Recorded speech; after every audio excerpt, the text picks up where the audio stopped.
Earth burned in silence. The stars watched and did nothing. Until he returned, the last warrior of a forgotten planet, carrying the fire of vengeance in his blood. The Earth was not conquered, it was annihilated. Its oceans didn't just boil, they screamed. Its skies weren't merely burned, they were shattered. Within 48 hours, the blue planet turned black.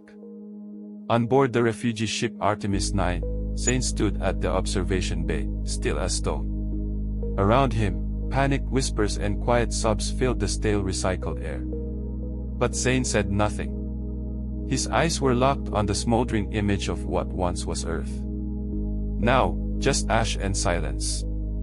He didn't cry. He didn't scream. He memorized. The screen replayed the last transmission. Flames erupting across continents. Cities imploding. Satellites falling like dying stars.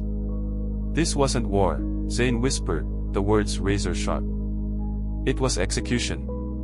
The Bloodstars came from the galactic edge, warlords of the void, draped in black metal and crimson emblems.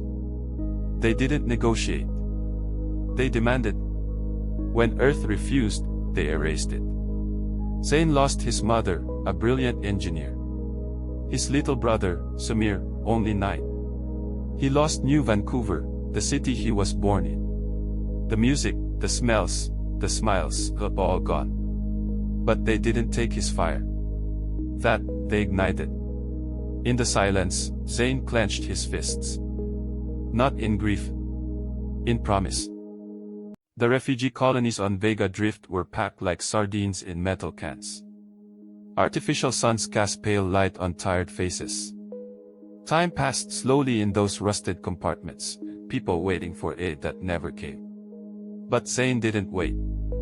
He found the Black Order, an underground movement built from what was left, ex-military, smugglers, exiled tacticians, and broken souls with a thirst for Bloodstar blood. No leaders. Just purpose. He trained daily. Morning to dusk. In silence. With fury. Captain Commander Kael took notice. A battle-scarred legend once feared by Bloodstars themselves, she saw something familiar in Zane, not just rage, but purpose. You want revenge? She asked once, handing him a blade forged from scrap Bloodstar armor. Then understand this, vengeance isn't a moment, Zane. It's a strategy. He devoured knowledge, ship schematics, alien cultures, Bloodstar dialects. He trained his body like it was steel, cutting fat, building speed, increasing precision.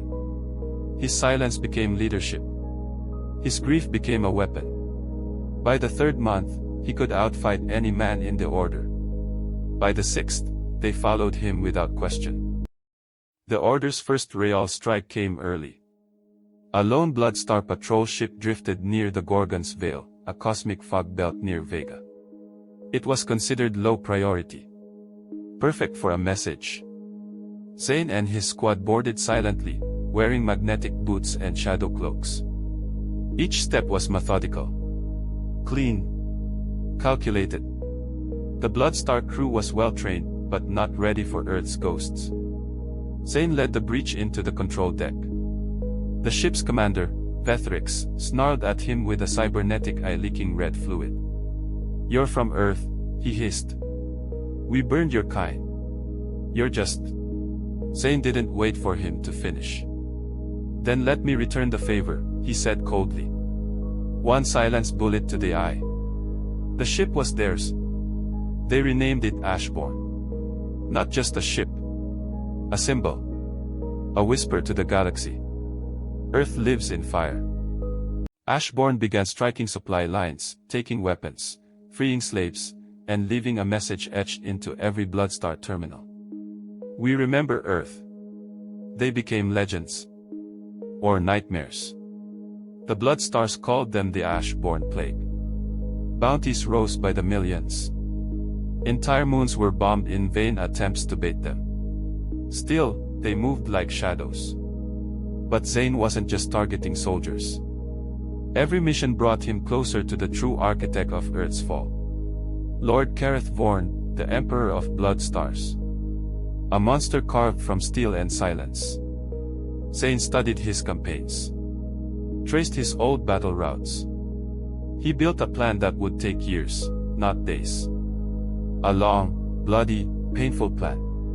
One that would end with a scream. Rael was their informant, a janitor by title, but a spy in reality, deep inside the Bloodstars citadel. His message came encoded through 8 channels. Project Cinderfall is real. Targeting rebel systems. Cinderfall, a planet-scale weapon, capable of incinerating atmospheres. Meant to make Earth's death seem merciful. Zane couldn't allow it. They infiltrated a forge world, Moltalker, disguised as slave traders. The air stank of molten metal, screams echoing from below. Machines ran 28-hour cycles, fueled by flesh. Zane planted sabotage viruses in the weapon core. Then, in a hidden chamber, he found something unexpected. A human girl.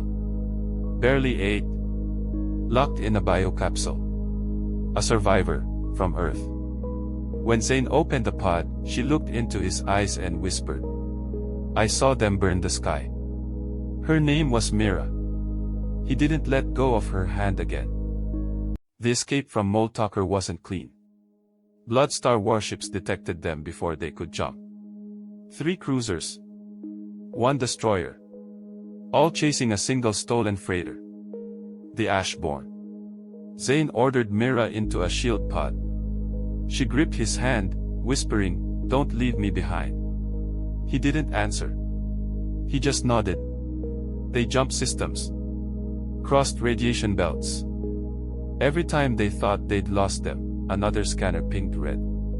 Final refuge, Nebula Prime, a graveyard of ancient battleships and unstable plasma storms. Suicide for most. But Zane wasn't most. Inside the storm, lightning danced across shattered hulls. Magnetic fields fried the enemy's sensors. Zane used the wrecks like ghosts, bouncing signals, laying traps. He boarded the Bloodstar flagship mid-storm, slicing through its underbelly. Gunfire. Explosions. Steel clashing in corridors dripping with steam. He met Commander Kael, known butcher of the Vega outpost. "You think you're special?" Kael spat, eyes glowing with rage. "You're just another broken planet." Zane plunged his plasma blade through his chest. "No," he said, panting. "I'm the last flame of it." After Nebula Prime, Ashborn limped back to the drift edge. Mira was hurt. The crew needed rest. That's when Rael's final message came. "The Emperor moves. Project Cinderfall is online. First target, Nova Eris." Nova Eris was a civilian haven, over 300,000 refugees. Zane drew up a desperate plan, hijack a Bloodstar supercruiser, overload its core, and crash it into the Cinderfall array. A suicide mission. But before they launched, the sky turned red. Betrayal. Rael had lied. He wasn't just a spy, he was Bloodstar. And he gave away their coordinates. The Ashborn was ambush. Dreadnoughts. Hunter-killers. EMP bursts. The hull cracked. Fires roared. Kael, the warrior who made Zane, was blown out of the bridge in a direct hit. Mira cried, bleeding from her leg. Half the crew was dead. The rest scattered. Zane was left staring at a single message burned into the console. "You are not forgotten. You are unfinished." He looked into the void and whispered, "Then I'll finish it." Ashborn was nearly destroyed, but Zane wasn't. He rebuilt. Quietly. Relentlessly. Those left behind, the angry, the lost, the hunted, they came. Humans. Aliens. Even rogue AIs. Survivors from Bloodstar-occupied worlds. Zane forged them into warriors. "No more hiding. We do not run. We burn," he declared. They became Flameborn, not a fleet, but a force. Not an army, but a vengeance. Planet by planet, they struck down Bloodstar outposts. They captured starports, freed prisoners, shut down weapons factories. And everywhere they went, Zane left a single phrase burned into stone, etched into code, carved into bones. You will feel what Earth felt. Bloodstar generals began to panic. Even civilians under the regime whispered of rebellion. And when Lord Vorn finally addressed the Flameborn on galactic broadcast, he called them maggots clinging to a corpse. Zane saw it, smiled coldly. Then it's time to eat the heart. The final mission, the Citadel of Fire. Vorn's throne. A floating fortress built around a dying red star. The Flameborn came with everything, ships cobbled from old wrecks, pilots fueled by vengeance, and hearts too far gone to fear. The battle lasted hours. Explosions turned the void red. The dying star flared. Time warped. Inside, Zane and Mira, now 16, a fierce fighter, led the boarding party. They fought through war beasts, AI sentries, and Vorn's genetically modified guard. In the throne chamber, Zane found him. Lord Kareth Vorn. The destroyer of Earth. Armored like a god. Burning with anti-light tech. His voice echoed across time. You were ants. Now you swarm. Zane stared, bloody and bruised. And you forgot one thing. Ashes can burn again. Their duel shook the floor. Blade against blade. Sparks flew. Mira watched as Zane, bleeding, half-broken, drove the blade of Earth's last general into Vorn's chest. The tyrant fell. With him, the Empire cracked. The war was over. The Bloodstars, extinguished. Zane stood aboard the new capital ship, Genesis, watching the birth of a new era. Colonies were rebuilding. Flags rose. People sang Earth's name like it was sacred. Mira stood beside him, battle-scarred and radiant. In orbit around the rebuilt Nova Eris, a massive holographic monument rotated in silence. Globe showing Europe, Africa, to the lost world. To the last flame. Zane refused medals. Refused parades. He didn't want to be a hero. He sat alone most nights, watching Earth's ashes still drifting across the black.